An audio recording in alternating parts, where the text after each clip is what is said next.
ಎಲ್ಲ ಪೂಜ್ಯರಲ್ಲಿ ತಮ್ಮೆಲ್ಲರಲ್ಲಿ ಪ್ರಣಾಮಗಳು. ಅನ್ಯಸ್ಮಾತ್ ಸೌಲಭ್ಯಂ ಭಕ್ತೌ ಪ್ರಮಾಣಾಂತರಸ್ಯ ಅನಪೇಕ್ಷತ್ವಾತ್ ಸ್ವಯಂ ಪ್ರಮಾಣತ್ವಾತ್ ಶಾಂತಿರೂಪಾಚ್ಚ ಪರಮಾನಂದರೂಪಾಚ್ಚ ಲೋಕಹಾನೌ ಚಿಂತಾನ ಕಾರ್ಯ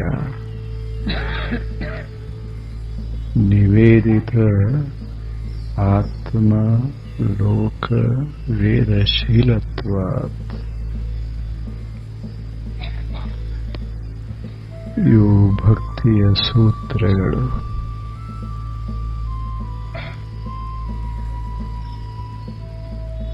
ಅತ್ಯಂತ ಸುಲಭವಾದದ್ದು ಯಾವುದು?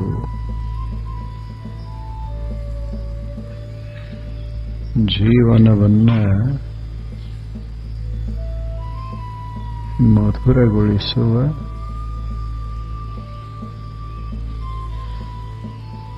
ಸುಂದರಗೊಳಿಸುವ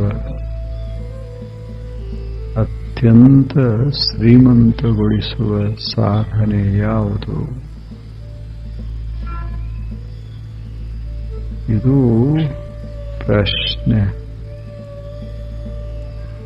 ಆ ಪ್ರಶ್ನೆಗೆ ಗುರು ಉತ್ತರಿಸ್ತಾ ಇದ್ದಾನೆ.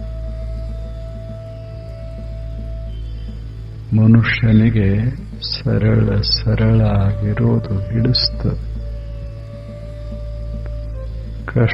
ಕಷ್ಟವಾಗಿರೋದು ಬೇಡ ಅನ್ನಿಸ್ತದೆ. ಬಹಳ ದೊಡ್ಡ ಆಕಾಂಕ್ಷೆ, ಆದರೆ ಸುಲಭವಾಗಿರಬೇಕು. ಅಂಥ ಪಥವನ್ನು,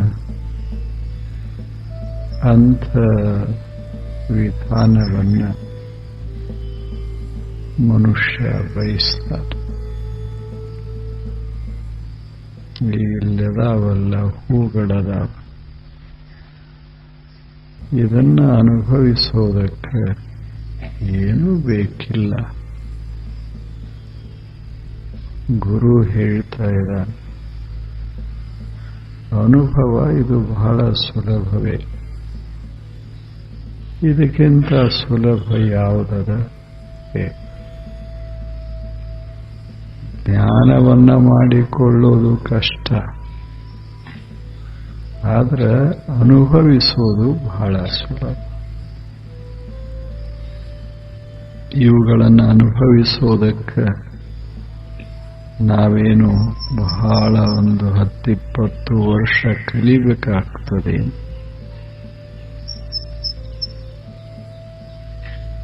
ಹೇಳಿ ವಿಶ್ವವಿದ್ಯಾಲಯಕ್ಕೆ ಹೋಗಿ ವರ್ಷಗಳ ಕಾಲ ಕೂತು ಸಂಶೋಧನೆ ಮಾಡಿ ಆ ಬಳಿಕ ಈ ಹೂವ ಬಹಳ ಚೆನ್ನಾಗಿದೆ ಅಂತ ಹೇಳ್ತೇವೆ. ಸುಮ್ಮನೆ ಮನುಷ್ಯ ಕಣ್ಣು ತೆರೀಬೇಕು, ಕಣ್ಣಲ್ಲಿ ಹೂವಿನ ಸೌಂದರ್ಯ ತುಂಬುತ್ತದೆ.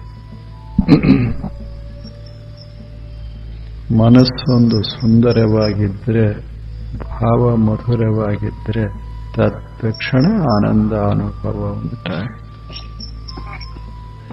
ಅದಕ್ಕೆ ಯಾಕೆ ಬೇಕು ಕಷ್ಟ, ಪರಿಶ್ರಮ? ಅಂಥ ಅನುಭವ.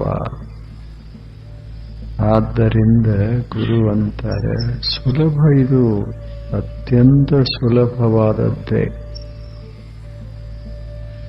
ಏನಿರಬೇಕು ಅಂದ್ರೆ ಅನುಭವಿಸುವ ಒಳ್ಳೆಯ ಮನಸ್ಸಾಗಿರಬೇಕು. ಅಂತರಂಗ ಸ್ವಚ್ಛವಾಗಿ ಹಾಗಿತ್ತು ಅಂದ್ರೆ ಕಣ್ಣಲ್ಲಿ ತುಂಬೋದೆಲ್ಲ ಮಧುರವಾಗಿರ್ತದೆ. ಮಧುರವಾಗಿತ್ತು. ಇದು ಕಷ್ಟದ್ದಲ್ಲ. ಸೌಲಭ್ಯಂ ಅನ್ಯಸ್ಮಾತ್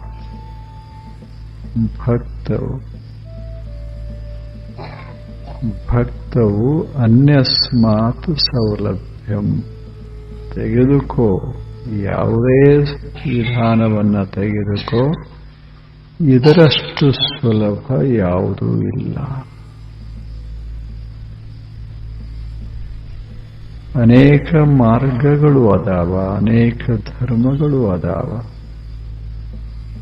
ಆದರೆ ಇದೇನದ ಅಲ್ಲ, ಸುಮ್ಮನೆ ನೋಡಿ ಆನಂದ ಪಡುವಂಥದ್ದೇನದ, ಇದರಷ್ಟು ಸುಲಭ ಒಂದಿಲ್ಲ. ಇದಕ್ಕಾಗಿ ಏನೂ ಮಾಡಬೇಕಿಲ್ಲ, ಏನೇನು ಮಾಡಬೇಕಿಲ್ಲ. ಏನು ಮಾಡಬೇಕು ಅಂದರೆ, ನಾನು ಅನುಭವಿಸಬೇಕು ಅನ್ನುವ ಒಂದು ಸಾಮಾನ್ಯ ಬಯಕೆ ಇದ್ರೆ ಸಾಕು. ಈ ಜಗತ್ತಿನಲ್ಲಿ ಆನಂದವೇ ಆನಂದ ಇರ್ತದೆ. ಆದರೆ ಬುದ್ಧಿಯನ್ನ ಬಹಳ ಬಳಸ್ದೇವಿ ಅಂದ್ರೆ ಆನಂದದ ಕೊರತೆ ಉಂಟಾಗ್ತದೆ. ಯಾಕೆ? ಅದು ತೂಗಾಕ್ ಶುರು ಮಾಡ್ತದೆ, ತೂಗ್ತದ. ಇದಕ್ಕಿಂತ ಇದು, ಅದಕ್ಕಿಂತ ಇದು, ಈಗ ತೂಗ್ತದೆ. ತೂಗಿದ ಕೂಡಲೇ ಮನಸ್ಸಿನಲ್ಲಿ ಒಂದು ತೆರೆ ಏರರೆ ಹೇಳ್ತದ, ತೆರೆ ಬಿದ್ದರೆ ಬೀಳ್ತದ. ತೆರೆ ಆಡ್ದಂಗೆ ಒಮ್ಮೆ ಮ್ಯಾಲ ಹೋಗ್ತದ, ಒಮ್ಮೆ ಕೆಳಗೆ ಬರ್ತದ.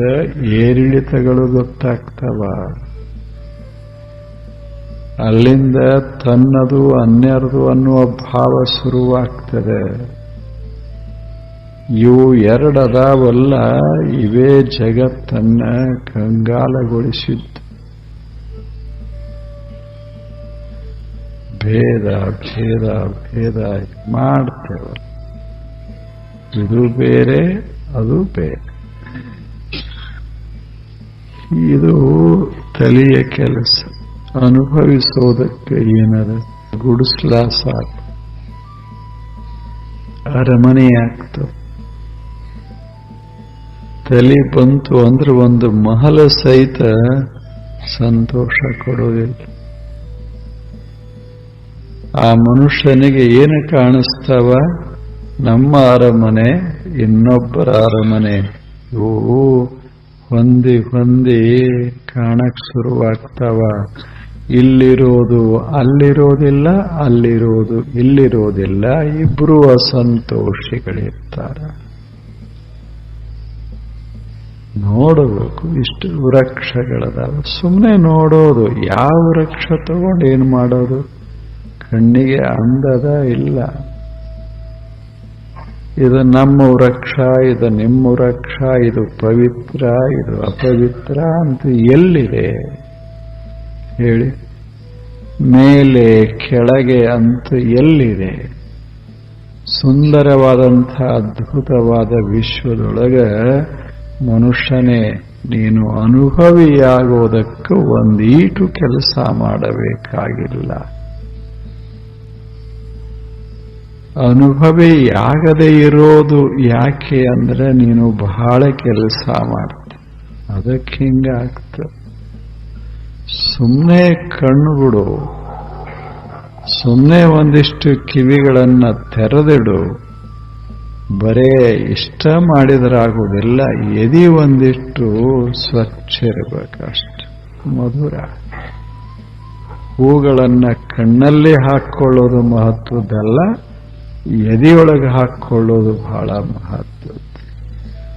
ಅವಾಗ ಒಳಗೆ ಸೌಂದರ್ಯ ತುಂಬ್ತದ, ಕಣ್ಣು ಸುಂದರ ಇರ್ತದ, ಜಗತ್ತೆಲ್ಲ ಸುಂದರವಾಗಿ ಕಾಣಕ್ ಶುರುವಾಗ್ತದೆ. ಜಗತ್ತನ್ನ ಸುಂದರಗೊಳಿಸೋದು ಎದಿ, ಜಗತ್ತನ್ನ ಮಧುರಗೊಳಿಸೋದು ಎದಿ. ಆದ್ದರಿಂದ ಆತ ಹೇಳ್ತಾನೆ, ಗುರು ಹೇಳ್ತಾನೆ, ಅನ್ಯಸ್ಮಾ ಸೌಲಭ್ಯಂ ಸುಲಭಲಭ್ಯಂ. ಇದಕ್ಕಾಗಿ ಪ್ರಯತ್ನ ಇಲ್ಲ, ಸುಲಭಲಭ್ಯ. ಭಕ್ತವು ಇದೇನು ಭಕ್ತನಲ್ಲಿ ಅದ ಅಲ್ಲ, ಇದು ಪ್ರೇಮಳ ವ್ಯಕ್ತಿಯಲ್ಲಿ ಏನದ ಅದು. ಜಗತ್ತು ಬಳಲೋದು ಯಾಕೆ ಅಂದ್ರೆ ಇದು ಮರೆತು. ಯಾವಾಗ ಮನುಷ್ಯ ಎದೆಯನ್ನ ಮರೆತ ಆವಾಗ ಜಗತ್ತು ಹೊಯ್ದಾಡಕ್ಕೆ ಶುರುವಾಯಿತು. ಇಂಥ ಅದ್ಭುತವಾದ ಜಗತ್ತು ಇಲ್ಲಿ ಯಾವುದು ಕೆಟ್ಟದ ಹೇಳಿ? ಇಲ್ಲಿ ಯಾವುದು ಕುರೂಪ?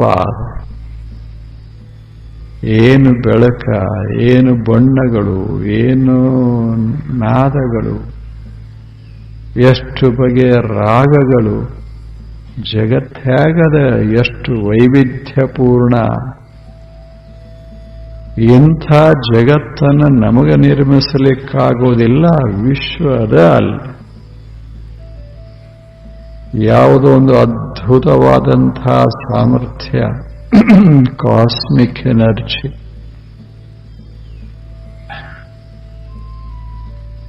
ಇಂಥ ಅದ್ಭುತ ಜಗತ್ತನ್ನ ನಿರ್ಮಿಸಿದೆ.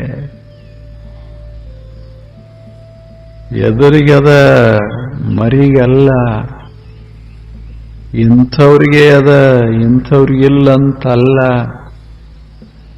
ಮನುಷ್ಯ ಇದು ಸಾಮಾನ್ಯ. ಈತನೇ ಬಂದು ವಿಶ್ವವನ್ನು ವಿಭಾಗ ಮಾಡಿದ, ಇದು ಆಶ್ಚರ್ಯ. ಅದರ ಪರಿಣಾಮ ಏನಾಯಿತು ಅಂದ್ರೆ ಅವನೇ ದುಃಖಿಯಾದ, ತಾನು ದುಃಖಿಯಾದ. ಭೂಮಿಯನ್ನ ಒಡೆದ, ಭಾವನೆಗಳನ್ನು ಒಡೆದ. ಅಲ್ಲವೇ ಜಗತ್ತನ್ನೆಲ್ಲ ಅಳತೆಗೆ ತರುವ ಪ್ರಯತ್ನ ಮಾಡಿದ, ವಿಫಲನಾದ. ಅದರಿಂದ ಏನು ಒಂದು ಹಾನಿಯಾಯಿತು ಅಂದರೆ ಬದುಕಿನ ವೈಭವ ಹೋಯಿತು. ಬದುಕಬೇಕು ಮನುಷ್ಯ. ಜಗತ್ತನ್ನು ಅನುಭವಿಸ್ತಾ ಒಂದು 4 ವರ್ಷ ಬದುಕಬೇಕು. ಏನದ ಇಲ್ಲಿ? ಮಧು ಕ್ಷರಂತಿ ಸಿಂಧವಃ ಮಧುವಾತಾರುತಾಯತೆ ಮಧುಮತ್ ಪಾರ್ಥಿವಂ ರಜಃ ಮಧುಮಾನ್ ನಃ ಸೂರ್ಯಃ. ಏನ ಮಾತುಗಳನ್ನ ಹೇಳಿ. ಮಧುಮತ್ ಪಾರ್ಥಿವಂ ರಜಃ. ಶಿಷ್ಯನೇ ನೋಡು ಹೇಗಿರಬೇಕು. ಇಲ್ಲೇನದ? ಮಧು ಅದ ಈ ಜಗತ್ತಿನೊಳಗಿರೋದೆಲ್ಲ. ಮಧು ಅಂದ್ರೆ ಜೇನ, ಅಮೃತ. ಇದು ಜಗತ್ತೆಲ್ಲ ಅಮೃತ. ಇದು ಮಧು ವಾತಾರುತಾಯತೆ. ಈ ಗಾಳಿ ಅದಲ್ಲ, ಹೀಗೆ ಋತಾಯತೆ, ಹೀಗೆ ಬೀಸ್ತದೆ, ವಾತ ಬೀಸ್ತದೆ. ಹೇಗದ ಈ ವಾತ? ಇಲ್ಲದೆ ಇದ್ರೆ ಗೊತ್ತಾಗ್ತದೆ.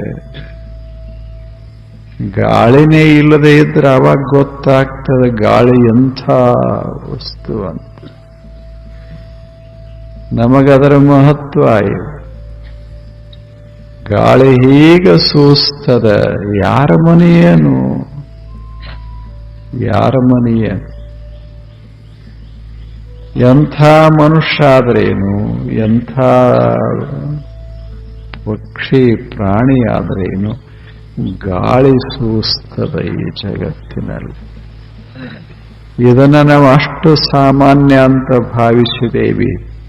ಅಕಸ್ಮಾತ್ ಗಾಳಿನೇ ನಿಂತ್ರೆ ಒಂದು ಕ್ಷಣದಲ್ಲಿ ಜಗತ್ತು ಮರೆಯಾಗ್ತದ, ಜೀವ ಜಗತ್ತು. ಆದರೆ ಇದು ನಮಗೆ ಸುಲಭ ಲಭ್ಯ. ಒಳಗದ ಹೊರಗದ ಗಾಳಿ, ಇಂಥ ಗಾಳಿ ಇದು ಮಧು ವಾತಾಋತಾಯತೆ. ನಿನ್ನ ಸುತ್ತಮುತ್ತ ಸುಳಿದಾಡ್ತದ ಮಧು ಜೇನ, ಮಾಧುರ್ಯ ಸುಳಿದಾಡ್ತದ ಮನುಷ್ಯನೇ. ಯಾವುದು ಮಾಧುರ್ಯ? ಗಾಳಿ. ಇದನ್ನೇನು ಪೇಟೆಯಿಂದ ತರ್ತೇವೇನು, ಮಾರುಕಟ್ಟೆಯಿಂದ? ಇದು ಶ್ರೀಮಂತರ ಮನ್ಯಾಗ ಚಲೋ ಗಾಳಿ ಇರ್ತದ, ನಮ್ಮ ಮನ್ಯಾಗ ಕಡಿಮೆ ಗಾಳಿ ಇರ್ತದಂತೆ. ಇನ್ನ ದೊಡ್ಡವ್ರ ಮನ್ಯಾಗ ಗಾಳಿ ಚಲೋ ಇರುವುದಿಲ್ಲ. ಯಾಕೆ? ಬಾಗಿಲ ಹಾಕಿರ್ತಾರೆ. ಅವರು ಹೊರಗಿನ ಗಾಳಿ ಒಳಗೆ ಬಿಡುವುದಿಲ್ಲ, ಒಳಗಿನ ಗಾಳಿ ಹೊರಗೆ ಹೋಗುವುದಿಲ್ಲ. ಇನ್ನ ಅವ್ರದ್ದು ಬೇರೆ. ಹೊರಗಿರುವ ಮನುಷ್ಯ ಏನು? ದನ ಕಾಯೋ ಮನುಷ್ಯ ಏನು ಗಾಳಿ, ಎಷ್ಟು ಸ್ವಚ್ಛ. ಅದರ ಅರ್ಥ ದನ ಕಾಯ್ಬೇಕಂತ ಅಲ್ಲ, ಕಾಯ್ದೆ ಇರಬೇಕಂತೂ ಅಲ್ಲ. ಅದು ಮಹತ್ವದ್ದಲ್ಲ, ಅನುಭವಿಸೋದು. ಮಧು ವಾತಾಋತಾಯತೆ. ಏನು ಹೇಳ್ತಾರೆ? ಇದು ಋಷಿ 5000 ವರ್ಷಗಳ ಹಿಂದೆ ಜಗತ್ತನ್ನು ನೋಡುವ ದೃಷ್ಟಿಕೋನ ಹೇಳಿ. ಮಧು ವಾತಾಋತಾಯತೆ. ಶಿಷ್ಯನೇ, ಸುಮ್ಮನೆ ಅನುಭವಿಸು. ದೇವರಂದ್ರೇನು? ಮಧು, ಮಾಧುರ್ಯವೇ ದೇವ. ವಾತಾಋತಾಯತೆ, ಗಾಳಿಯ ರೂಪದೊಳಗ ಈ ಜೇನ ಸುಳಿದಾಡ್ತದ ಸುತ್ತಮುತ್ತ. ಅನುಭವಿಸು. ಒಂದು ಕ್ಷಣ ಕೂತು ಇದನ್ನು ಅನುಭವಿಸು. ನಿನ್ನ ಸ್ಪರ್ಶ ಮಾಡ್ತದೆ, ನಿನ್ನ ಮೈಯನ್ನ ಸ್ಪರ್ಶ ಮಾಡ್ತದೆ. ಈಗಿಲ್ಲೇನು ಒಂದೀಟು ಸಣ್ಣ ತುಂತುರ ಮಳಿ ಬಂತು, ತಂಪ ಹವಾ ಬಂತು, ಮೈಗೆ ಸ್ಪರ್ಶ ಆಯಿತು. ಏನು ಅದ್ಭುತ! ಇದು ದೇವನ ಅನುಭವ. ಅದರ ನಾವು ಇದನ್ನು ಅನುಭವಿಸ್ತೇವೆ ಅನ್ನೋದೇ ಮರೆತು ಹೋಗ್ಯದ. ಅಷ್ಟು ಸ್ವಚ್ಛ. ಮಧು ವಾತಾಋತಾಯತೆ ಮಧು ಕ್ಷರಂತಿ ಸಿಂಧವಃ. ಎರಡನೇ ಮಾತು ಹೇಳ್ತಾನೆ, ಮಧು ಕ್ಷರಂತಿ ಸಿಂಧವಃ. ಏನು ಸಿಂಧವ ಅಂದ್ರೆ ನದಿಗಳು. ಈಗೆಲ್ಲ ನದಿಗಳು ಹರಿತಾ ಇದ್ದಾವ. ಏನು ಹರಿತದ ನದಿಗಳಲ್ಲಿ? ನೀರಲ್ಲ, ಮಧು ಹರಿತದೆ, ಅಮೃತ ಹರಿತದೆ, ಜೇನ ಹರಿತದೆ. ಇನ್ನೇನು ಬೇಕು ಮನುಷ್ಯನೇ? ಸುತ್ತ ಗಾಳಿ ಬೀಸ್ತದೆ. ಮಧು ಕ್ಷರಂತಿ ಸಿಂಧವ. ಹಿಂಗ ಮಧು ಸೌಂದರ್ಯ, ಮಧು ಮಾಧುರ್ಯ, ಮಧು ಜೇನ ಇದು ಹರಿತದ, ನೀರಾಗಿ ಹರಿತದ.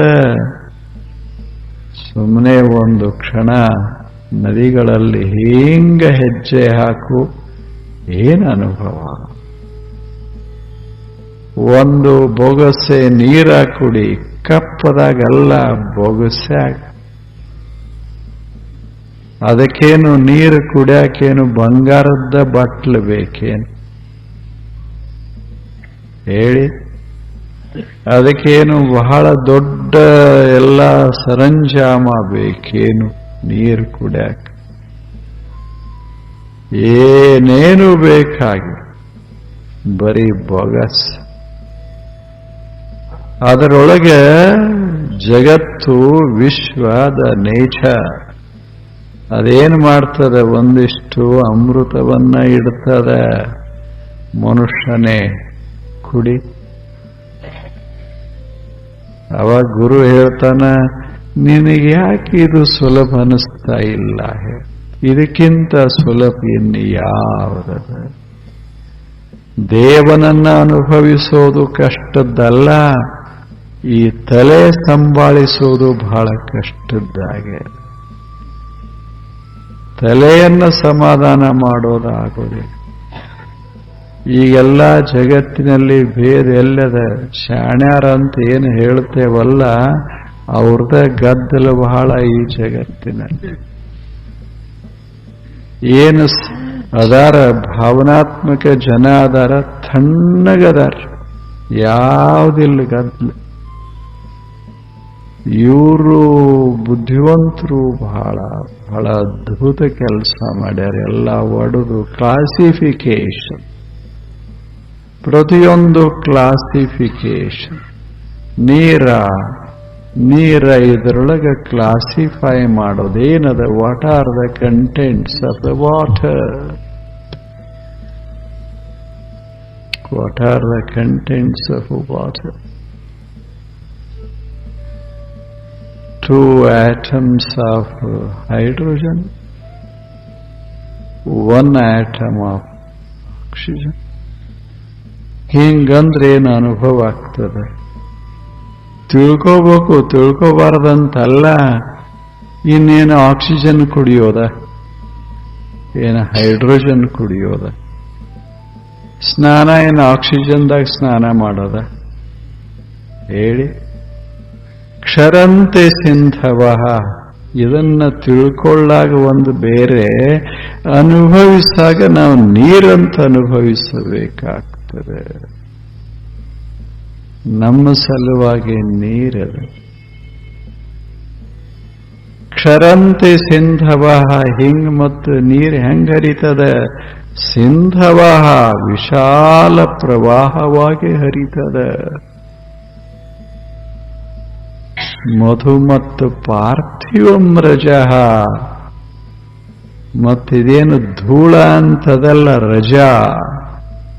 ಪಾರ್ಥಿವಂ ರಜಾ, ಈ ಪೃಥ್ವಿಯ ರಜಾ, ಈ ಮಣ್ಣಿನ ಧೂಳ. ಇದು ಹೆಂಗದ? ಮಧು ಮತ್ ಈ ಧೂಳದಾಗ ಏನು ಆನಂದದ? ಎಂಥ ಆನಂದದ! ಇದನ್ನ ಹೇಳಿದ್ದು ಈಗಲ್ಲ, 5,000 ವರ್ಷಗಳ. ಅಂದ್ರೆ ಭಾರತೀಯರು ಹೆಂಗ್ ಬದುಕಿರಬೇಕು ಆಲೋಚನಾ. ಮಣ್ಣಿನ ಧೂಳಿನೊಳಗ ಮಧುವನ್ನ ಕಂಡವರು, ಹರಿವ ನೀರಲ್ಲಿ ಮಧುವನ್ನ ಕಂಡವರು, ಬೀಸುವ ಗಾಳಿಯಲ್ಲಿ ಮಧುವನ್ನ ಕಂಡವರು. ಮಧು ಮಾನ್ ನಹ ಸೂರ್ಯ, ಇದೇನು ಬೆಳಕದ ಇದರಲ್ಲಿ ಮಧುವನ್ನ ಕಂಡವರು. ಮಧುಮಾನ್ನಃ ಸೂರ್ಯ, ನಮಗೆ ಮಧು ದೇವನೇ ನೀನು ಬೆಳಕಾಗಿ ಕಾಣು,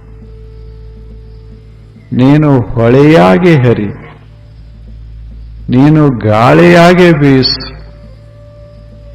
ನಾನು ಅನುಭವಿಸ್ತಾ ಇರಬೇಕು, ನೀನು ಸುಳಿದಾಡ್ತಾ ಇರಬೇಕು. ಏನ ಅದ್ಭುತ ರೀ!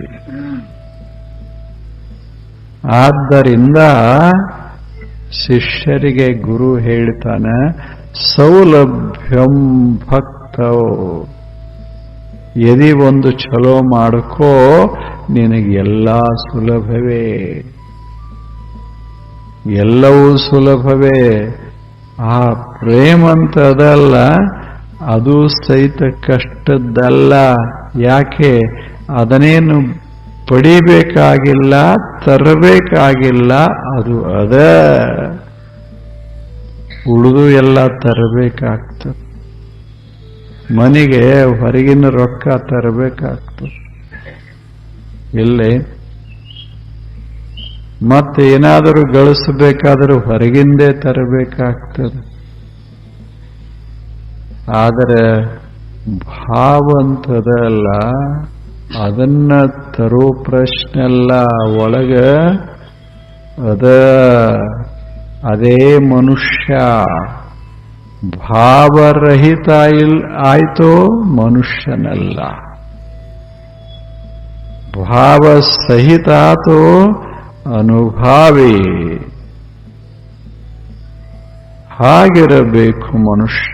ಇಂಥದೊಂದು ಕಾಲ ಮುಂದೆ ಬರಬೇಕು. ಜಗತ್ತಿನಲ್ಲಿ ಎಲ್ಲ ಈಗಿರೋದೆಲ್ಲ ಹೋಗಿ ಆ ದರ್ಶನ ಬರಬೇಕಾಗ್ತದೆ. ಒಂದು ಕಾಲ ಬರಬೇಕು ಯಾವಾಗ ನಾನು ಅಲ್ಲ, ನೀವು ಅಲ್ಲ, ನಾವು ಈ ಜಗತ್ತಿನಲ್ಲಿ ಮೇಲೆ ಇಲ್ಲ, ಕೆಳಗಿಲ್ಲ, ಇರೋದೇ ಅದ್ಭುತವಾದ ಸ್ವರ್ಗ. ಇಂಥದೊಂದು ದೃಷ್ಟಿಕೋನ ಮನುಷ್ಯನಿಗೆ ತರುವುದಕ್ಕಾಗಿ ಭಕ್ತಿ ಇದನ್ನ ಸರಿಗೊಳಿಸೋದದ, ಮಧುರ ಮಾಡೋದದ. ಮೈ ಮಧುರ ಮಾಡೋದಲ್ಲ. ಏನನ್ನ ಮಾಡೋದು? ಮನಸ್ಸನ್ನ ಮಧುರ ಮಾಡೋದು. ಮಾತು ಮಧುರ ಮಾಡೋದಷ್ಟೇ ಅಲ್ಲ, ಮನಸ್ಸನ್ನ ಮಧುರ ಮಾಡೋದು.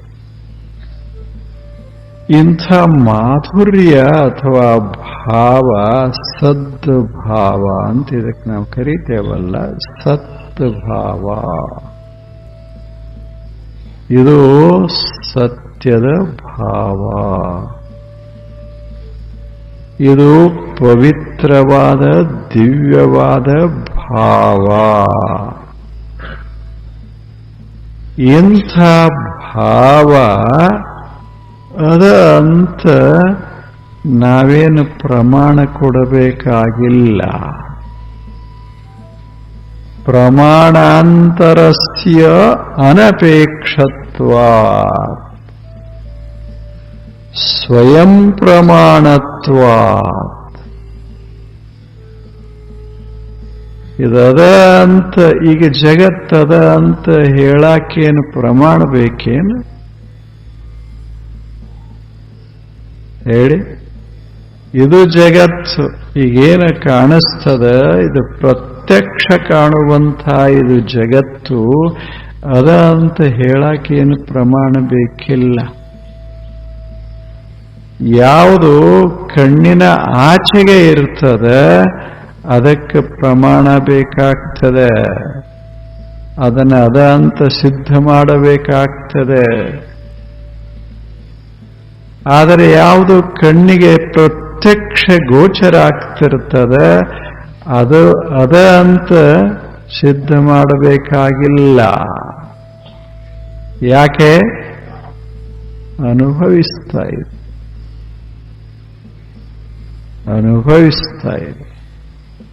ಈಗ ಒಬ್ಬ ಮನುಷ್ಯ ಸುಮ್ಮನೆ ಊಟ ಮಾಡ್ತಾನೆ. ಊಟ ಮಾಡಿದ ಕೂಡಲೇ ಭಾರಿ ಆನಂದ ಆಗ್ತದೆ. ಬಹಳ ಆನಂದ ಆಯ್ತು ಅಂತಾನೆ. ಹಂಗೆ ಕಣ್ಣಿಗೆ ಜಂಪ ಬರ್ತದೆ. ಬರುವುದಲ್ಲೇ ಮಸ್ತ್ ಊಟ ಮಾಡಿದಾಗ, ಬರೇ ಕಾಫಿ ಕುಡ್ದಾಗ ಬರುವುದಿಲ್ಲ. ಬಾಟ್ಲಿ ಕುಡ್ದಾಗಂತೂ ನಿದ್ರೆನೂ ಗೊತ್ತಿಲ್ಲ, ಎಚ್ಚರನೂ ಗೊತ್ತಿಲ್ಲ. ಅದು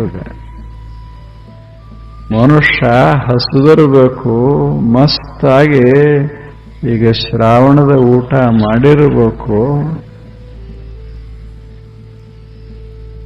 ಅವಾಗ ಕಣ್ಣಿಗೆ ಒಂಥರ ಜಂಪು ಬರ್ತದೆ. ಹೌದಲ್ಲ? ಅದೊಂಥರ ಆನಂದ ಅಲ್ಲೇ. ಅವಾಗ ಹೇಳ್ತಾನೆ ಬಹಳ ಆನಂದ ಆಗ್ಯದ. ಎಲ್ಲಿದ ಆನಂದ ತೋರ್ಸಂದ್ರೆ ಅದಕ್ಕೇನು ಪ್ರಮಾಣ? ನಿನ್ಗೆ ಆನಂದ ಆಗ್ಯದ ಅನ್ನೋದಕ್ಕೇನು ಪ್ರಮಾಣ? ಅವ ಅಂತಾನ ನೀನು ಹುಚ್ಚದಿಯ. ಉಣ್ಣು, ಅದು ತೋರಿಸೋದಲ್ಲ. ನೀವೇನು ಎಲ್ಲರೂ ನೀವಿಷ್ಟು ಜನ ಕೂಡ್ಕೊಂಡು ಸಿದ್ಧ ಮಾಡಿದ್ರಿ ನಾನು ಆನಂದ ಇಲ್ಲ. ನೀವು ಸಿದ್ಧ ಮಾಡಿದ ಮಾತ್ರಕ್ಕೆ ನನಗೆ ಆನಂದ ಹೋಗೇ ಬಿಡ್ತದ. ನಾನು ಸ್ವಂತ ಅನುಭವಿಸ್ತಾ ಇದ್ದೇನೆ. ನಾನು ಹೇಳ್ತೇನೆ, ಜಗತ್ತೇ ಹೇಳೋಲ್ದ್ಯಾಕೆ, ನಾನು ಆನಂದ ಪಡಿತಾ ಇದ್ದೆ. ಅದಕ್ಕೇನು ಮತ್ತೆ ಏನಪ್ಪಾ ಇಷ್ಟೆಲ್ಲ ಜನ ಹೇಳ್ತಾರ ಬಹುಮತ ಈಗ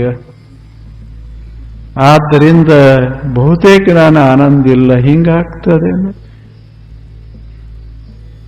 ಮಂದಿ ಕಡೆ ಲಕ್ಷ ಕೊಟ್ರೆ ಹಂಗಾಗ್ತದೆ.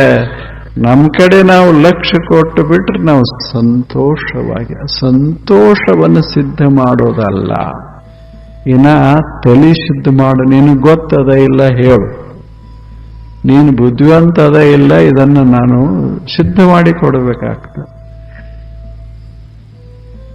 ಇಲ್ಲೇ ಅದನ್ನ ಅಳತೆ ಮಾಡಬೇಕು. ಪ್ರಶ್ನೆ ಕೇಳ್ತಾರೆ, CET ಬಂದಿಲ್ಲೇನೆ, ಕಾಮನ್ ಎಂಟ್ರನ್ಸ್ ಟೆಸ್ಟ್.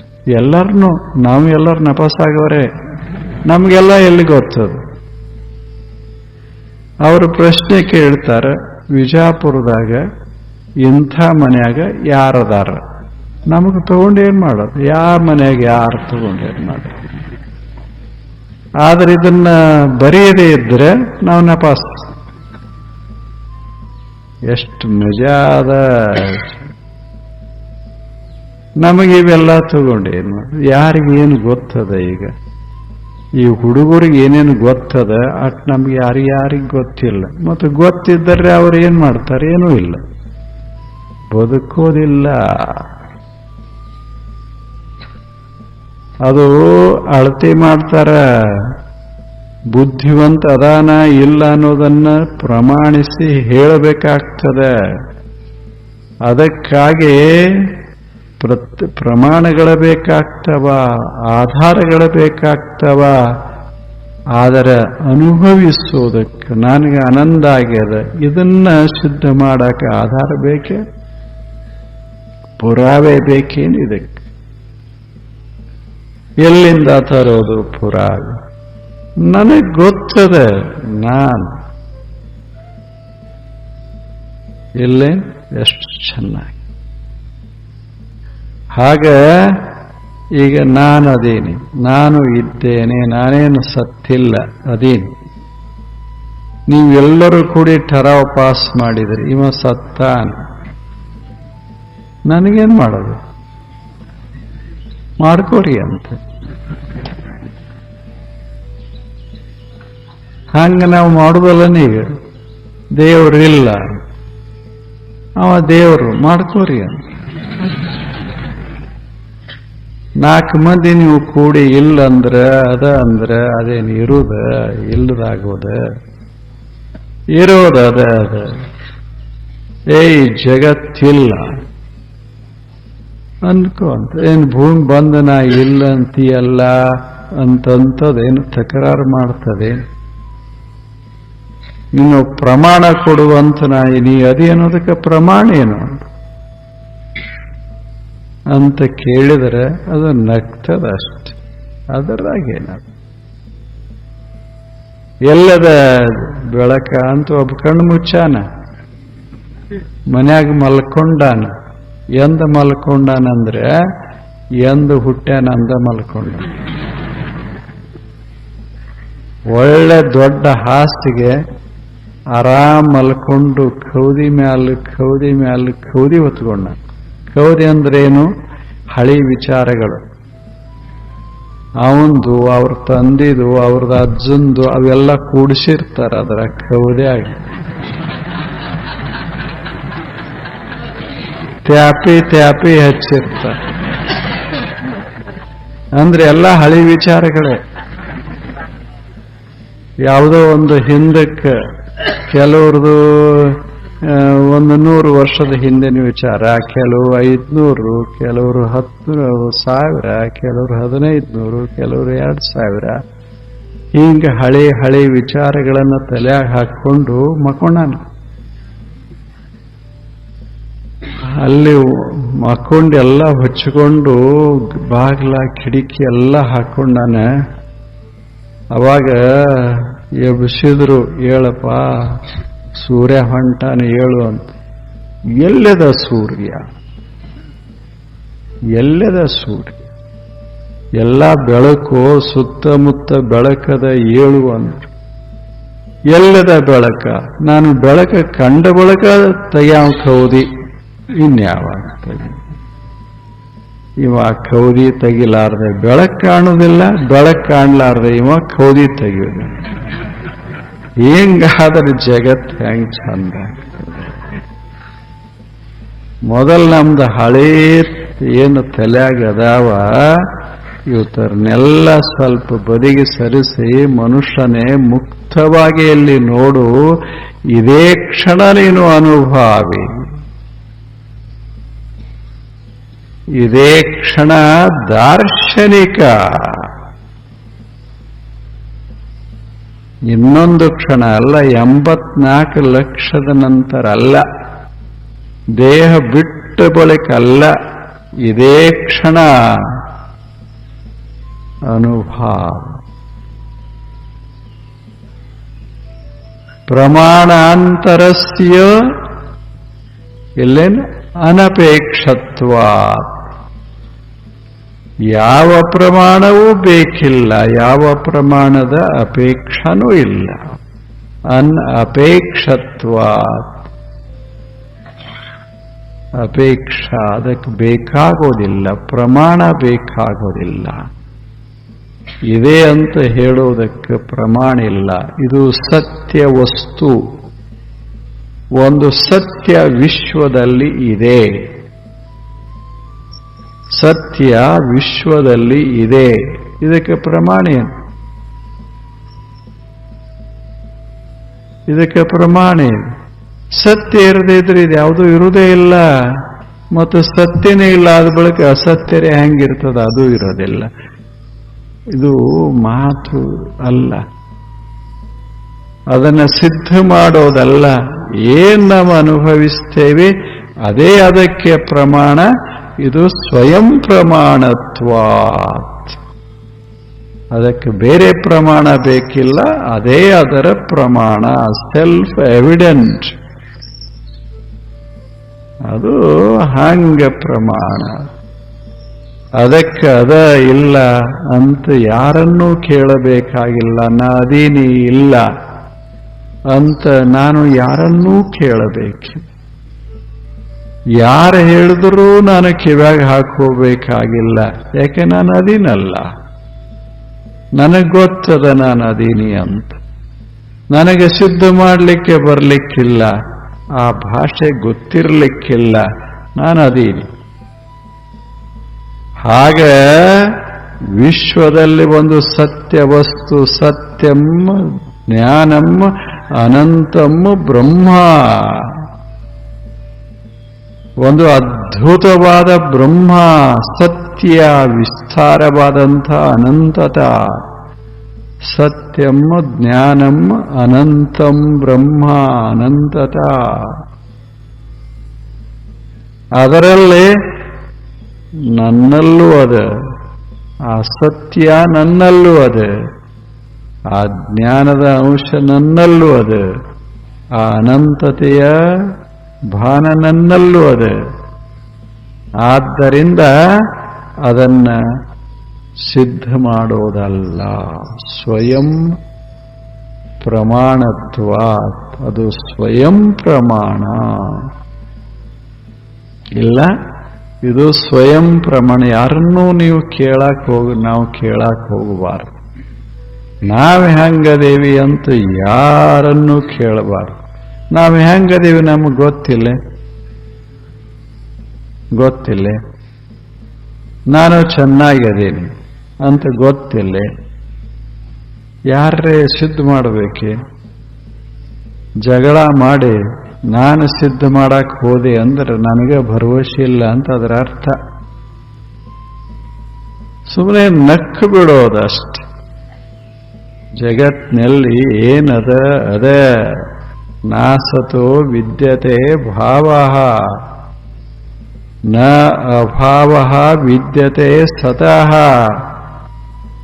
ಉಭಯೋಃ ಅಪಿ ಅನಯೋಃ ತತ್ವದರ್ಶಿಭಿಃ ದೃಷ್ಟಃ. ಏನದ ಅದ, ಇಲ್ಲ ಇಲ್ಲ. ಇದು ಗೊತ್ತಿದ್ದವರಿಗೆ ಗೊತ್ತದ. ಇದಕ್ಕೇನು ಗೊತ್ತು ಮಾಡಬೇಕು ಬೇಕಂತಲ್ಲ, ಇದು ಅದೇ ಗೊತ್ತದ. ಪರದೇಶದೊಳಗೆ ಒಬ್ಬ ಡೆಕಾರ್ಟ್ ಅಂತ ಆಗಿ ಹೋದ್ರು, ಬಹಳ ದೊಡ್ಡ ಮನುಷ್ಯ, ದೊಡ್ಡ ತತ್ವಜ್ಞಾನಿ, ಬಹಳ ಅವನಿಗೆ ಗೌರವ. ಡೆಕಾರ್ಟ್ ಆತ ಒಂದು ಮಾತು ಹೇಳ್ತಾನೆ, ನಾನು ಬಹಳ ಕಷ್ಟಪಟ್ಟೆ, ಏನು ಇದು ಯಾವುದು ಖರೆ ಇರಲಿಕ್ಕಿಲ್ಲ ಅಂತ ನನಗ ಅನಿಸ್ತು, ಅದನ್ನು ಸಿದ್ಧ ಮಾಡಬೇಕಂತ ಬಹಳ ಕಷ್ಟಪಟ್ಟೆ.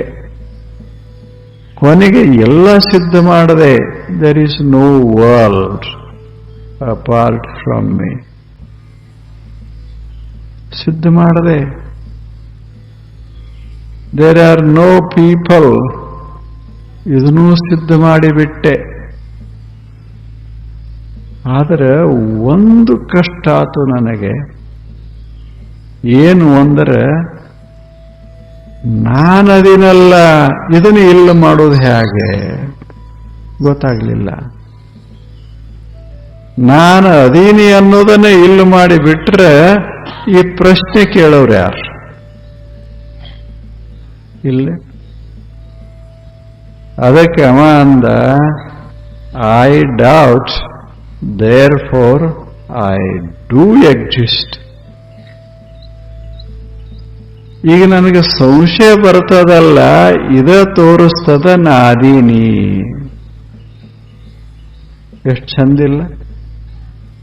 ನಾನು ಇಲ್ಲ ಅಂತ ಹೇಳಬೇಕಾದ್ರೂ ನಾ ಇರಲೇಬೇಕು, ನಾನು ಅದೀನಿ ಅಂತ ಹೇಳಬೇಕಾದ್ರೂ ನಾ ಇರಬೇಕು. ಮಜಾ ಇಲ್ಲ. ನಾನದೀನಿ ಅನ್ನೋದಕ್ಕೆ ಯಾವ ಪ್ರಮಾಣಗಳು ಬೇಕಿಲ್ಲ.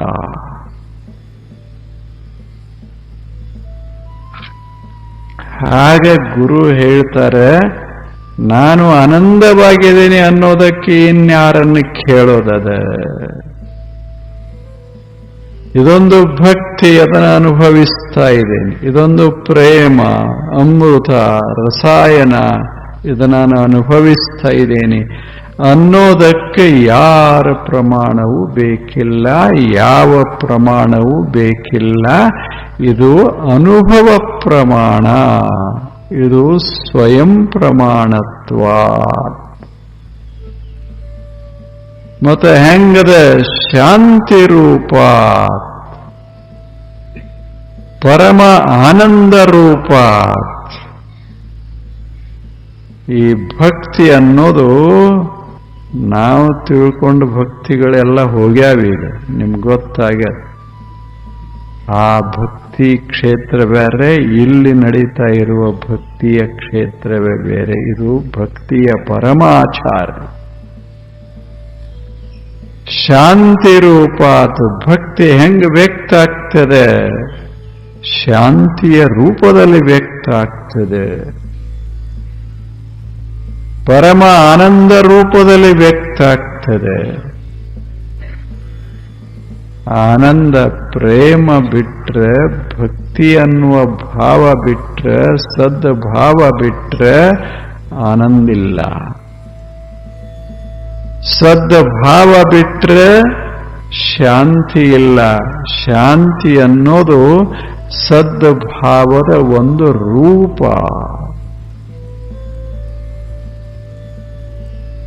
ಪರಮ ಆನಂದ ಅನ್ನೋದು ಸದ್ಭಾವದ ಒಂದು ರೂಪ. ಎರಡೆಷ್ಟು ಚೆನ್ನಾಗಿಲ್ಲ? ಒಂದು ಶಾಂತಿ, ಒಂದು ಪರಮ ಆನಂದ. ಎರಡು ಸ್ವಲ್ಪ ಸ್ವಲ್ಪ ಅರ್ಥ ವ್ಯತ್ಯಾಸ ನೋಡಬೇಕು. ಶಾಂತಿ ಅಂದ್ರೆ ಶಾಂತಿ, ಏನೂ ಇಲ್ಲ. ಶಾಂತದಾನಂದ್ರ ಅರ್ಥ ಏನು? ಬಹಳ ವಿಚಾರ ಮಾಡಕ್ ಹತ್ಯಾನಂತ ಅರ್ಥ ಏನು? ಅವ ಶಾಂತದಾನ, ಇದರ ಅರ್ಥ ಏನು? ಅವ ಬೈಯೋದು